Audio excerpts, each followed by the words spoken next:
Okay, so before we get started today, I have a few disclaimers to make. First of all, you may hear a cat in the background constantly making noises and crying and everything. That is our new little mother cat. She just had kittens a few weeks ago, and I have moved them here into the shop, just the opposite of the forge here, and for their safety.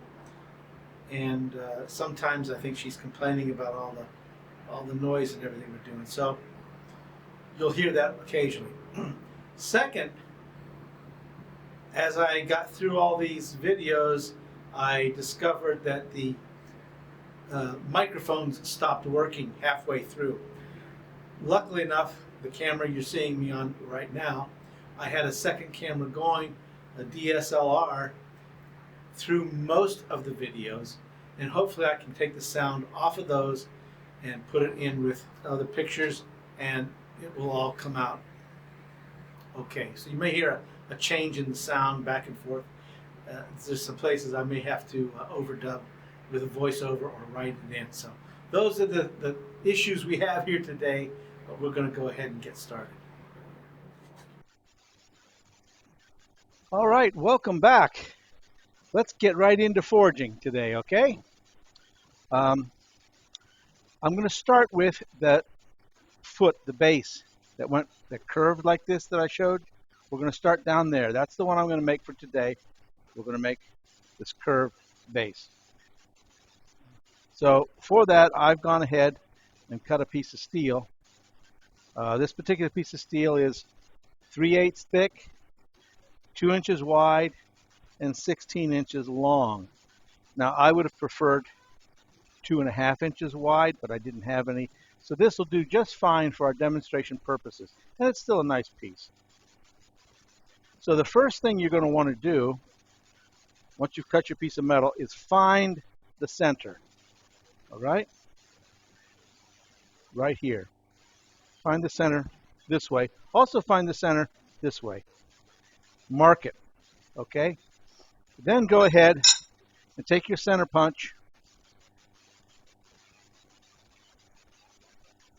Take your center punch and mark it real well with the center punch.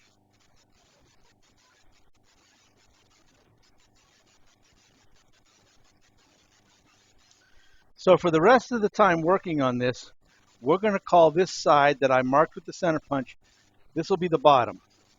The work is all it's going to curve this way, and this will always be referred to as the bottom. Now, if you remember in the drawing and I was showing you, I prefer the foot on this. I really like it when you just curl it around like a scroll, at the end of a scroll. And I just taper it out and curl it around, so each foot will be curled around. So that's the first thing we're going to do. We're going to draw these two ends out to a taper to roll them over.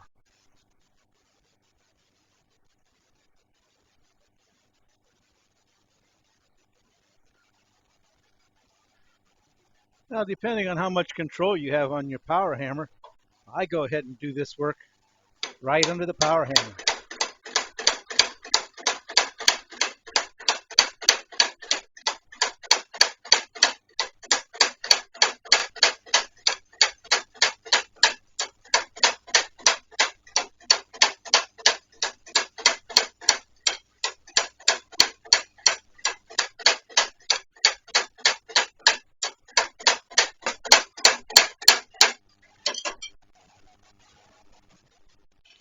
And then we can finish off the work here at the anvil by hand.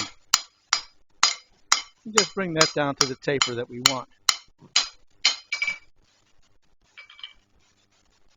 Now when I roll that piece up, I want the bottom side of that roll to come up, and I'd like it to be textured. I don't want it to just be flat.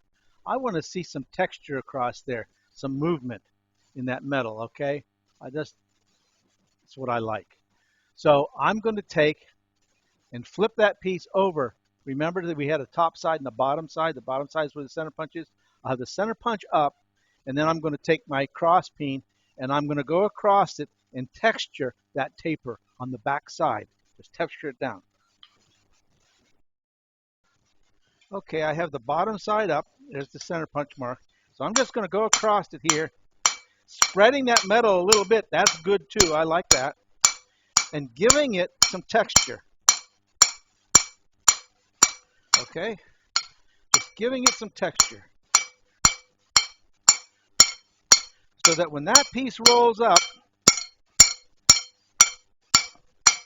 I see some movement in that metal. Now, this is just a personal preference of mine. This is not something that you have to stick with. So we've gone ahead and done that, and I've given it some texture. Okay. At this point, I want to make sure I measure this distance from the center punch to how much I've drawn it out, and I want to do the same thing now to this side. So we get both sides the same. So I want to explain that a little bit better, what I was talking about here.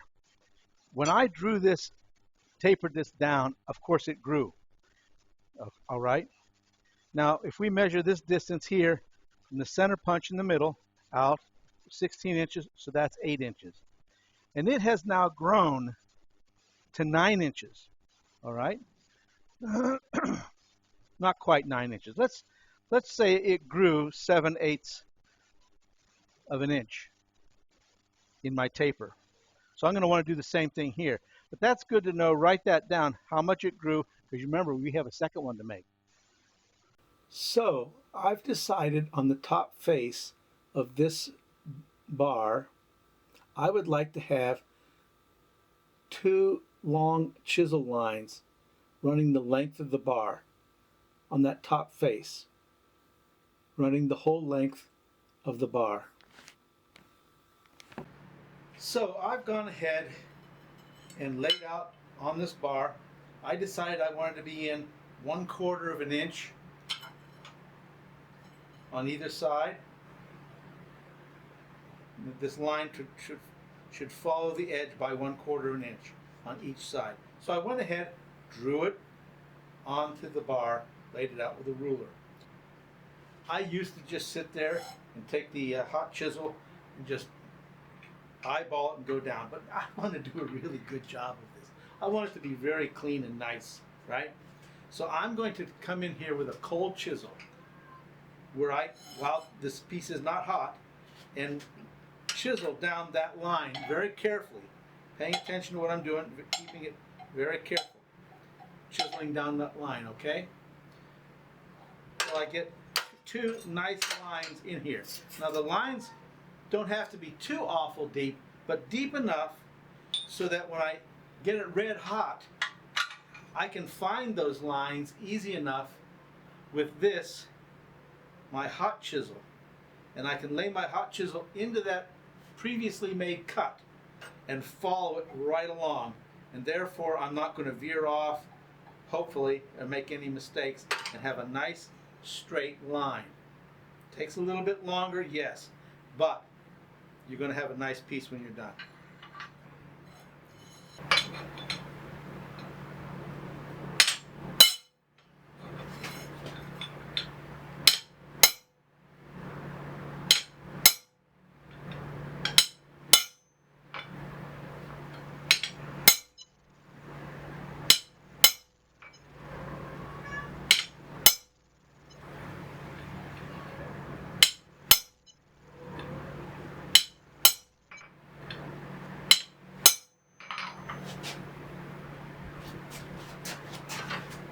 Now that took about 15 minutes to do, maybe not even that.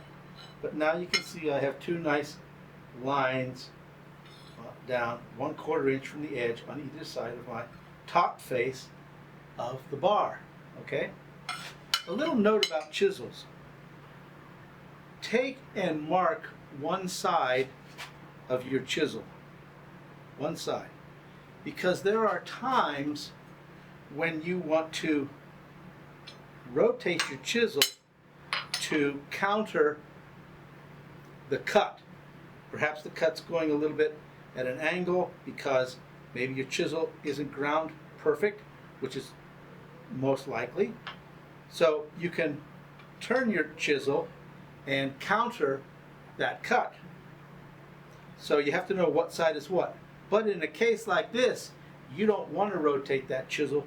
You want to keep it straight exactly the way you're going and walk it right down. So there's times when you do want to rotate it, and there's times when you don't. You won't know where you're at unless you mark the side of your chisel. I usually grind a mark in it, much like there's a mark in letter and number stamps that you use. They grind a little groove in it. And that's what I usually do. Now, here's my hot chisel. Now, there's my cold chisel. And you can see it's hauled up no problem whatsoever. It's not dull in the least bit for all that cut. Now, yes, those are just fine lines there. They're not that deep. But look, when I get my hot chisel over it, I can drop them. I can feel it and drop them right in. I can feel it and drop right in, and I can walk that right on down. Look at how I'm sliding it with no problem right in that groove. Okay, I know I've got a good start there once I've done that. Once I have done that. So now we're going to get it red hot. This is my hot chisel. It's a piece of Flutagon. Some of you are familiar with that. What's it called? A Landing 33 or something like that. This one is actually made by Dan Boone. So there we go. Now I'm going to get it red hot. Drop my chisel right in there, and I'm going to go deep. I want to come straight in, and I want to go deep. I want nice deep grooves. Now I've gone ahead and grabbed my chisel with a pair of vice grips. Therefore, I can do the work without so much heat on my hand. I'm just walking it down, getting a nice deep groove in it, okay?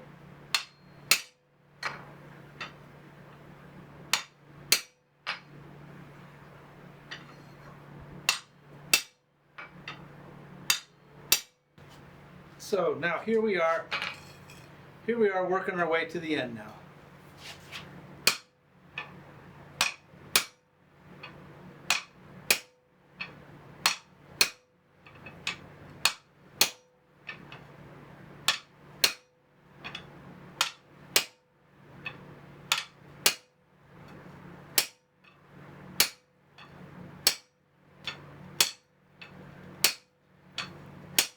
Nice and deep, wide, down to about where the curl that I'm going to put in is going to come back into the piece.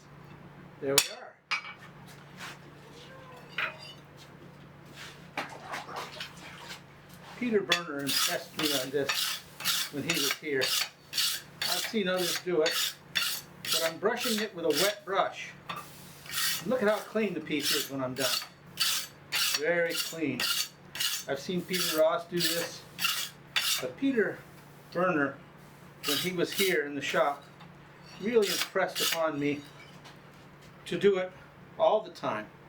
Other guys may do it just at the end, but to brush with a wet brush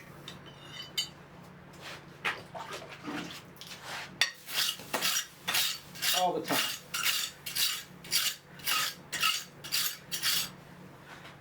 It really makes for a nice piece of metal. You can see that there. Very nice. Alright, so we're going to let that cool. So here's our finished chisel work. And you can see you have two nice deep lines going the length of this bar. Now those of themselves would be just fine. However, I have gotten to become a real stickler, for myself anyway, of really crisp, clean, and straight, perfectly straight lines. And you can see these are straight, and they would do just fine for Gothic work. But there's ever so slight variation because of the chisel. Let's look at that chisel. So here's the chisel I used for that, right? This is the hot chisel.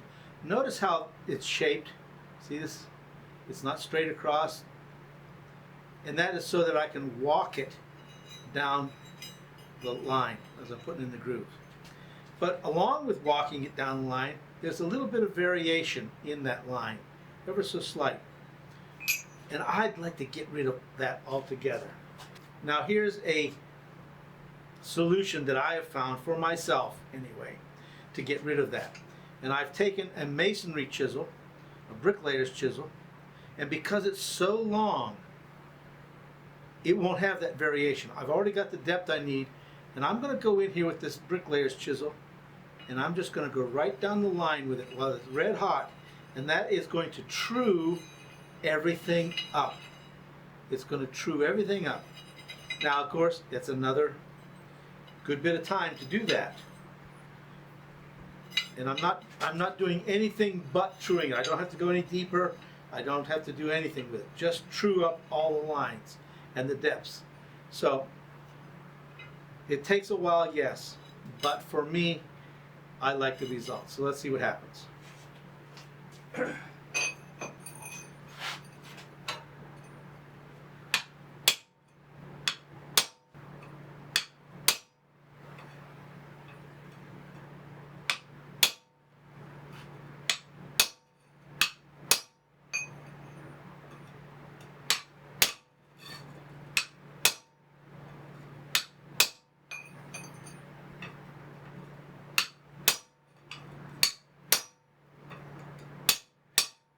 You may not be able to see much from there, but I'm seeing it. It just really straightens those lines right out. For me, I really like that much better. And don't forget, it's always time to brush. Already those lines are straighter. I like that. That's good.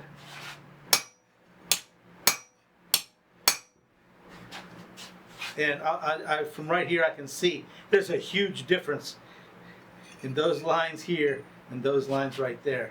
So I'm going to brush it again. But I see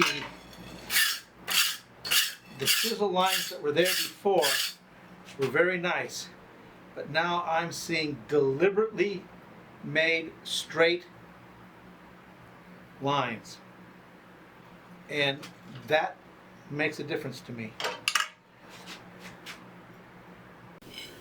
Well, that's all we're going to do for today, okay?